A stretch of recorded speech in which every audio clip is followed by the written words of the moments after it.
بسم الله الرحمن الرحيم. يومكم سعيد. عارفين امتى تظلم العطر؟ لما ما تعطيش فرصته في الشم. كل العطور الزيتية والكل العطور اللي هن المكرشمات الجاهزات، العطور بصفة عامة ضروري تبخ منه وتعطيه فرصته. اعطيه يحول كحول، بعدها اعطيه الواجهة شمها، اعطيها فرصتها، بعدين بعد ربع ساعة اعطي فرصة للقلب، وبعدها اعطي فرصة للقاعدة لما يبرد العطر نقوله وشم العطر. لان في اللي يعجبهم الواجهة بتاع العطر وياخذوه بعد ما يبخوا ويطلعوا بيه ويمشوا يندموا على اللي واخذه بتاعته معيش، لانه هو يتغير العطر. ففعليا في عطور واجد الواجهة بتاعتها تظلم فيهن والناس تظلم فيهم، يعني ما عادش فرصة. تقول لك كيف تقول لا مش سمح، اعطيه فرصته، اعطيه فرصته، حتشوف انه عطر مميز، عطر مختلف. واحد من العطور المظلومة اللي عندي اليوم عطر من شركة بوربري.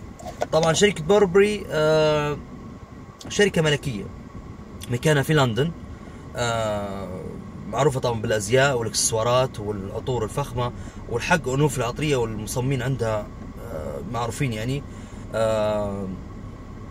العطر هذا اسمه بودي من شركة بوربري. العطر بصدق من اول ما تبخه حتقول لا مش هناخذه، بس اعطيه فرصة. اعطيه، عارف شو المشكلة؟ اعطوه ثواني، اعطوه ثواني حيتغير طول. طبعا عطر بوربري وصفوه بانه هو مرأة رقيقة انثوية ناعمة حساسة، قال لك ان هي رومانسية وفيها من الاغراء. العطر بصدق العطر عالمي، العطر مليان انوثة، مليان جاذبية. من العطور اللي بتقدر تستمتع بيه تشم فيه وخلص.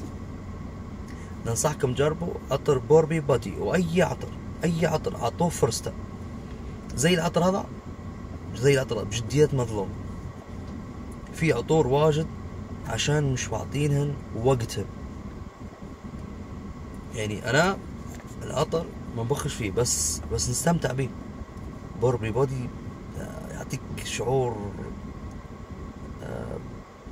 هيك احساس غريب صدق، وتقعد هيك مستمتع وتضحك وتشم فيه، بعيدا عن طبعا عن القبلي والعجاج ما لا حتفوت حتجي مخيله بروحك. حيفهموني عشاق العطور بس. يومكم سعيد.